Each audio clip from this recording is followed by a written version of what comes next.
The air smelled of something foreign, sharp and metallic, tinged with a strange floral undertone that didn't belong to Earth. The cold surface beneath him wasn't steel, not exactly, but something smoother, warmer, almost alive. As the fog of unconsciousness lifted, the first thing he noticed was the silence. Not the absence of sound, but a silence so deliberate, so measured, it was as if even the air itself was watching, waiting. Elias Cole had been in his fair share of hostile environments, battlefields, warships, enemy prisons, but nothing had prepared him for this. He flexed his fingers, testing the restraints binding his wrists. Not cuffs. Something softer, velvet-like yet unyielding, as if the material itself obeyed the will of whoever controlled it. Then he saw her. The woman standing before him was not human, and yet, in some maddening way, she was too human to ignore. Long, silken strands of silver-blue hair cascaded down her back, shimmering under the ambient glow of the chamber. Her skin, a smooth, opalescent hue, caught the light in ways that defied nature, shifting between ivory and moonstone with every subtle movement. And her eyes, violet, luminous, piercing, studied him with the intensity of someone examining a specimen, a commodity, or something far more intimate. She was adorned in flowing, translucent fabric, the kind that draped rather than concealed, as if modesty was an alien concept here. But it wasn't her beauty that sent a pulse of tension through Elias' chest. It was the way she looked at him, as if he had already been claimed. "You are awake!" Her voice was music without melody, a sound that settled into the bones, deeper than mere speech. Elias forced himself to sit up, ignoring the dull ache in his limbs. His tactical instincts fired at full capacity: assess, adapt, escape. But something in the way she watched him made it clear: this wasn't a prison in the conventional sense. This was something else entirely. "Who the hell are you?" His voice came out rough, his throat dry. A slow, deliberate tilt of her head. "I am called Seraphis. And you, Elias Cole of Earth, have been chosen."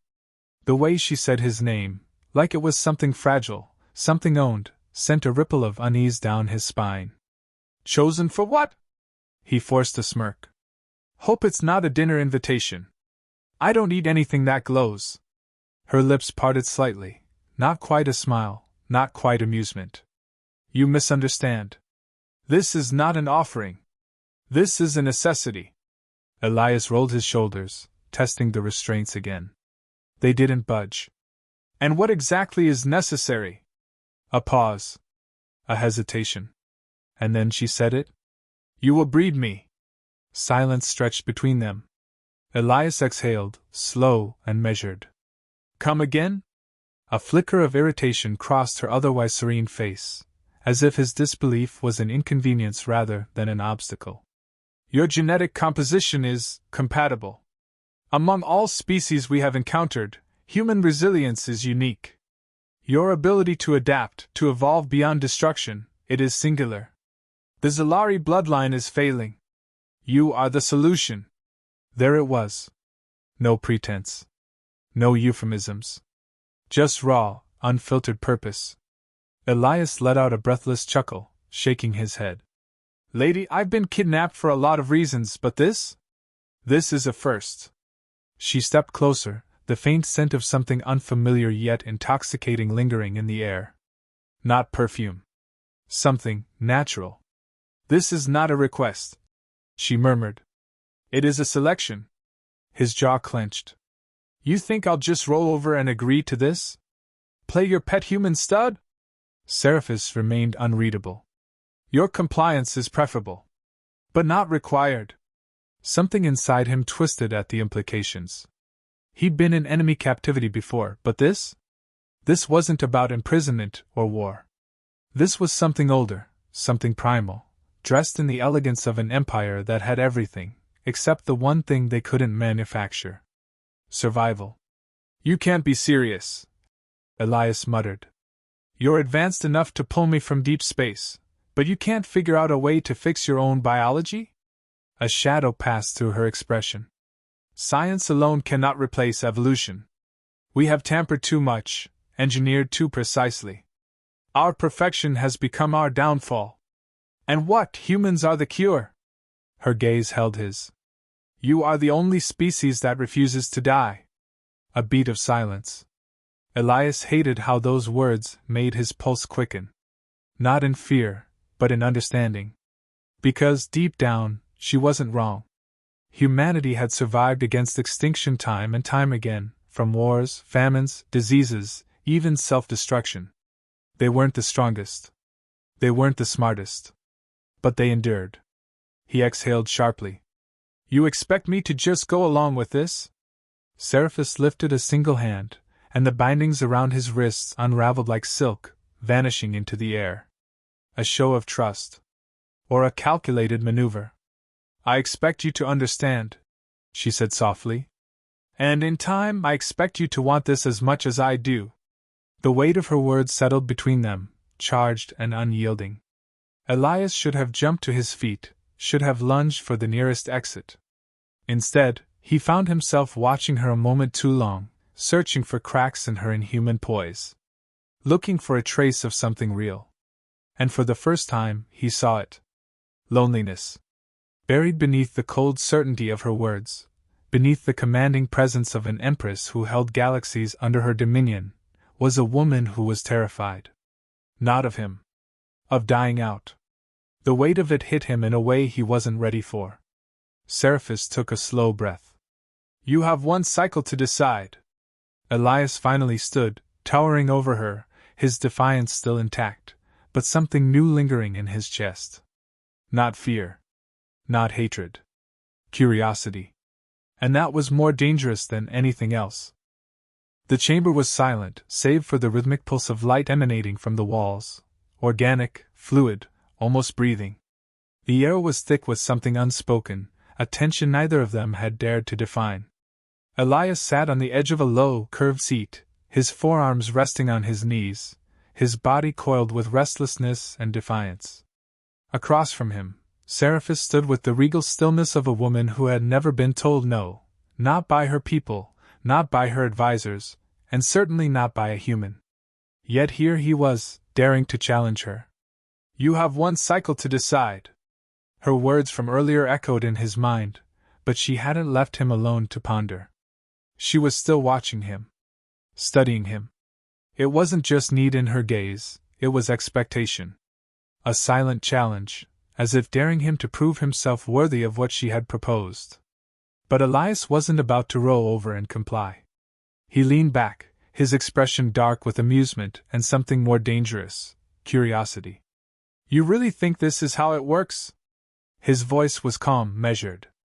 That a species on the brink of extinction can just pluck a human out of the void and expect him to play along?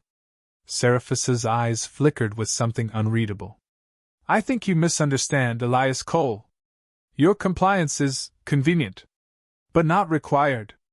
There it was again. That veiled warning. That damnable certainty. Elias ran a hand through his hair, exhaling slowly. So what happens if I say no? Do you just take what you need by force? That doesn't sound like the mighty Zalari way. Seraphis tilted her head slightly, studying him as though deciding whether to indulge him or correct him.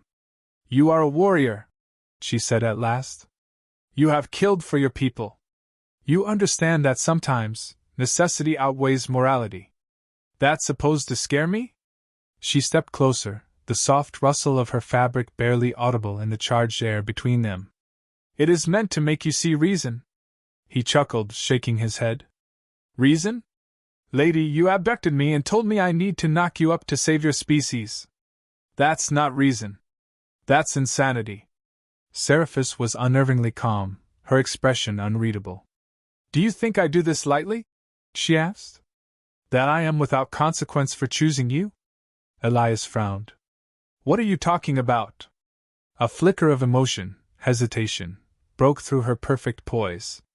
Then she spoke, and for the first time, Elias heard something raw in her voice.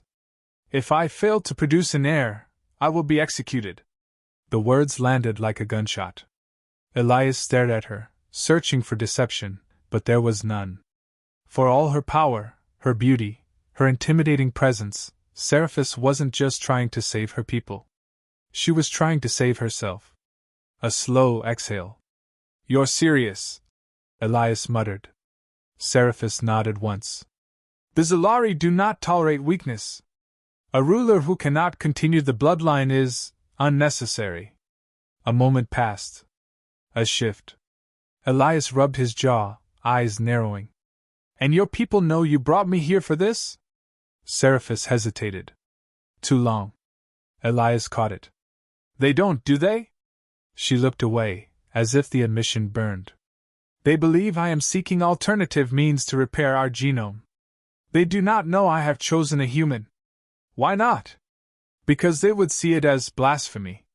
Elias let out a humorless laugh. So let me get this straight. You took me without their knowledge. You think humanity is your only chance at survival. And if they find out, they'll kill you? She lifted her chin, voice steady. Yes. His amusement faded.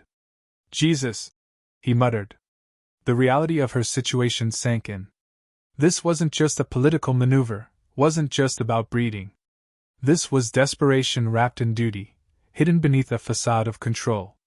Seraphis was standing at the edge of a knife, balancing between survival and execution. And somehow, he had become the deciding factor. Elias exhaled, dragging a hand down his face. You're insane, you know that? Seraphis didn't flinch. And yet you are still here. Damn her. Damn her for being right. Because he should have been fighting harder, should have been raging against the walls, looking for a way out. But instead, he was listening. Considering. And that was far more dangerous. A long silence stretched between them, charged and undeniable. Finally, Elias leaned forward, resting his forearms on his knees. His gaze met hers, unflinching. You want me to save your people? Fine. His voice was low, deliberate. But I'm not just going to be some genetic resource. If I do this, it's on my terms. Seraphis's eyes flashed with something unreadable, something close to intrigue. You believe you have terms? Damn right I do, Elias said. First off, I'm not just your donor. If we do this, I want answers. I want to know what happens to me if this all goes sideways. And I want to know why the hell you chose me. Seraphis studied him for a long moment. Then, slowly, she nodded. Very well, she murmured. Elias narrowed his eyes. That's it. You are making demands because you are not afraid, she said. I expected resistance. But I did not expect. She trailed off, tilting her head as if assessing something new. Didn't expect what? She took another step toward him. That you would already be considering staying. Elias clenched his jaw. Because she wasn't wrong. And that was the biggest problem of all. The chamber's artificial twilight had deepened, casting long, liquid shadows across the smooth walls. The rhythmic hum of Zalari technology pulsed beneath the surface of the room, an ever-present reminder that Elias was nowhere near home. But home had stopped feeling like an option the moment he learned the truth. Seraphis, his captor, his would-be empress, his impossible temptation, stood across from him with her usual regal stillness, but something was different now. There was no feigned superiority, no veiled commands wrapped in politeness. She had laid her truth bare, and in doing so, she had given him something she had never given anyone else. Choice. And it was driving him insane.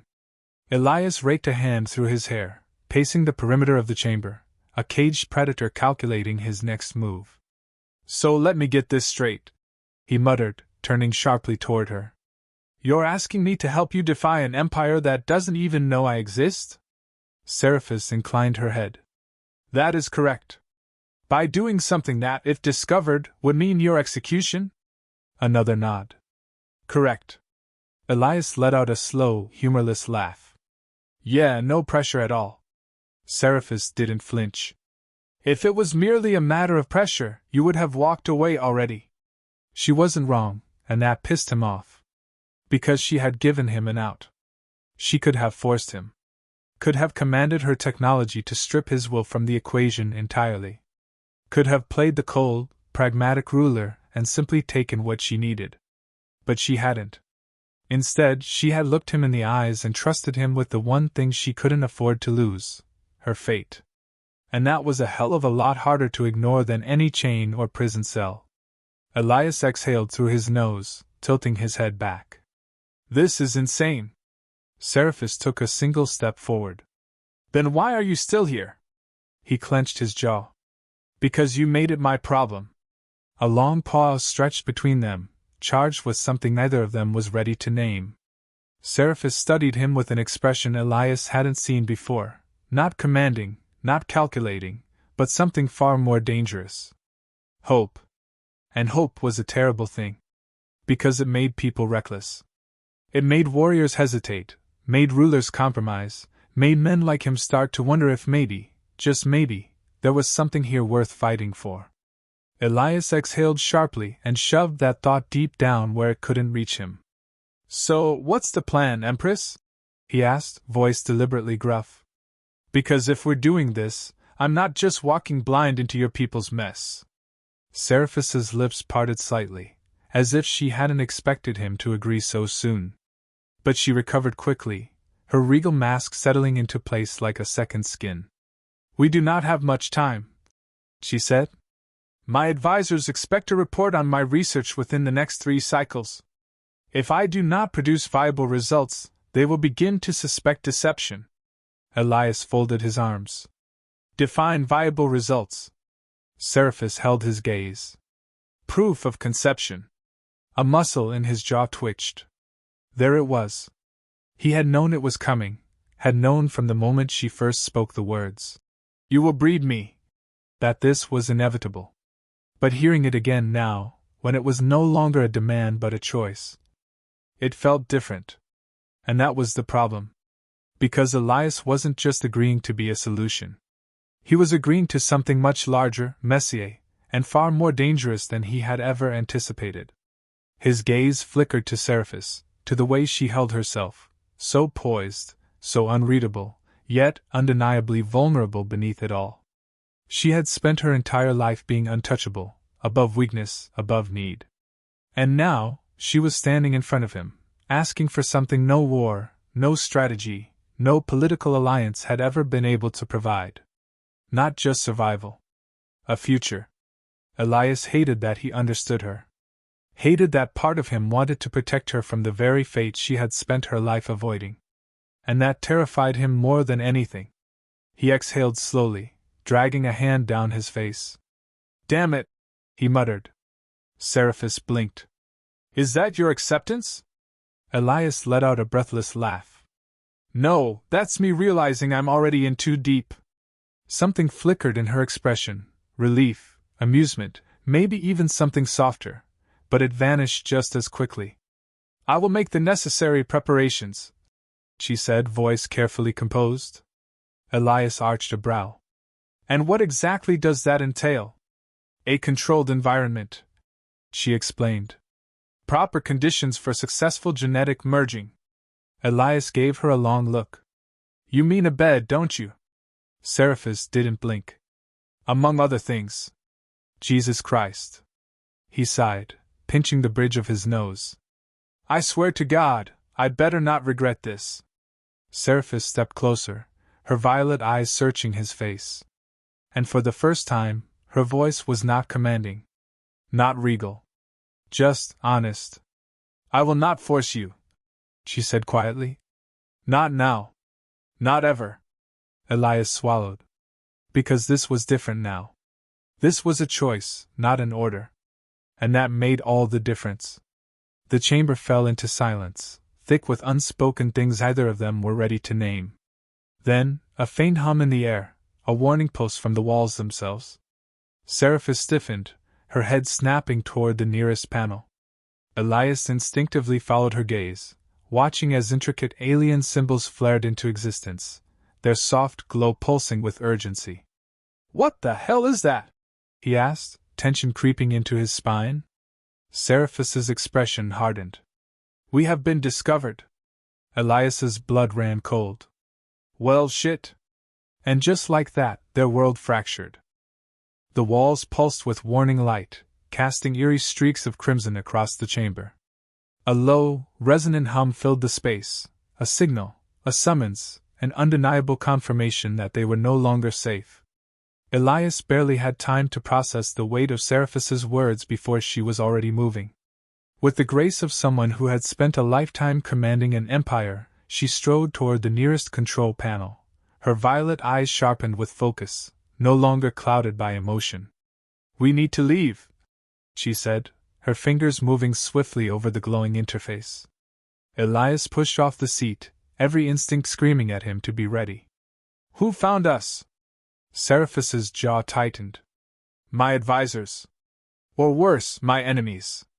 The weight of the statement settled between them. If her own people had discovered what she had done, what she had planned, there would be no negotiation. No second chances. Elias took a step closer. "Tell me the truth. How bad is this?" She hesitated for half a second too long. "Seraphis." His voice was steel. "How bad?"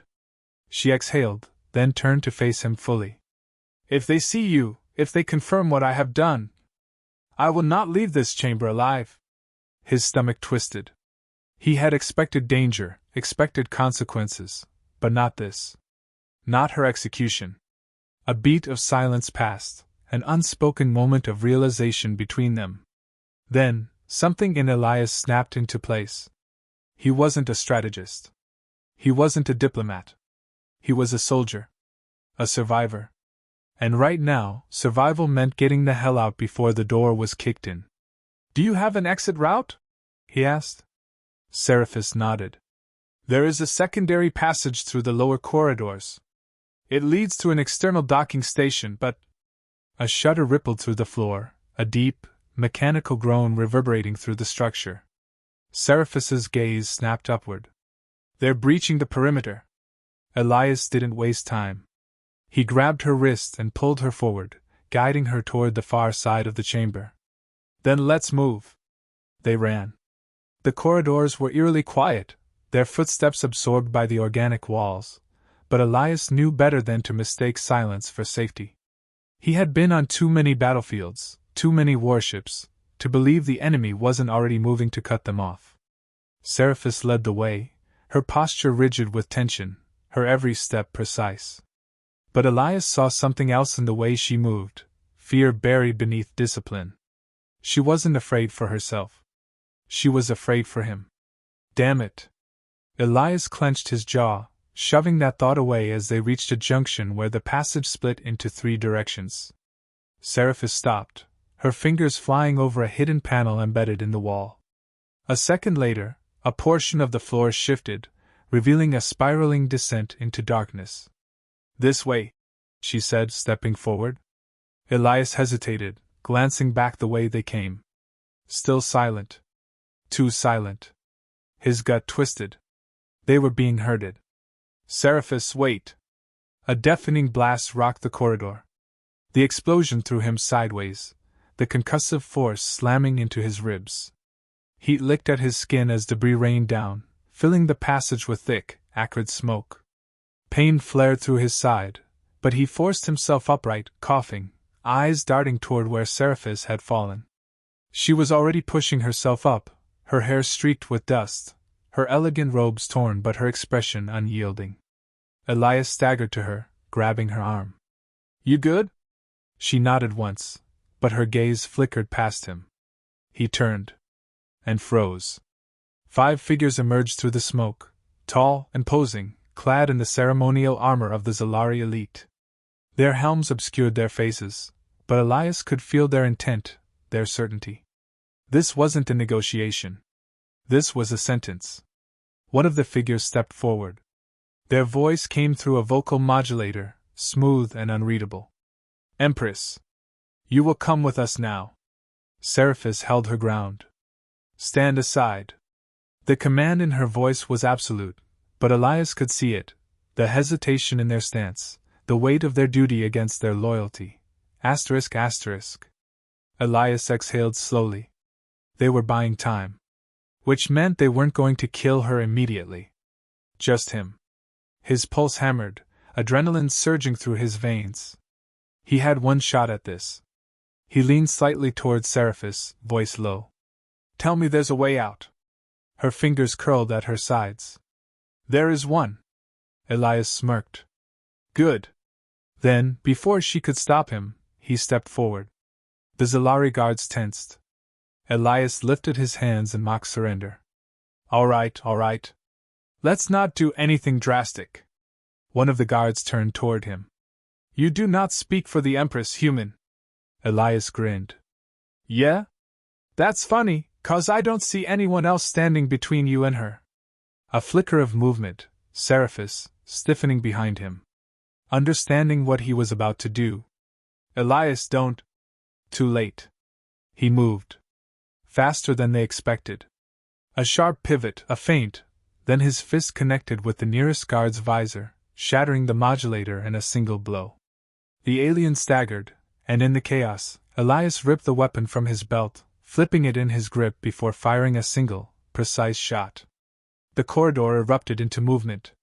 Elias didn't hesitate. He turned, grabbing Seraphis's wrist and hauling her toward the emergency passage. They barely made it to the hatch before another blast ripped through the wall behind them. Elias shoved her through first, then followed, sealing the entrance behind them. Silence. Darkness. The scent of burning metal. They had escaped. For now. Seraphis turned to him, breathing hard. You could have died. Elias smirked. Could have. Didn't.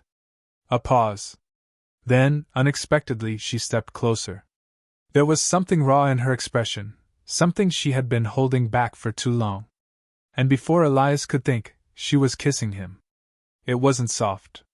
It wasn't careful. It was desperate, reckless, a promise and a curse all at once. And Elias didn't stop her. Because in that moment, he realized something terrifying. He didn't want to leave.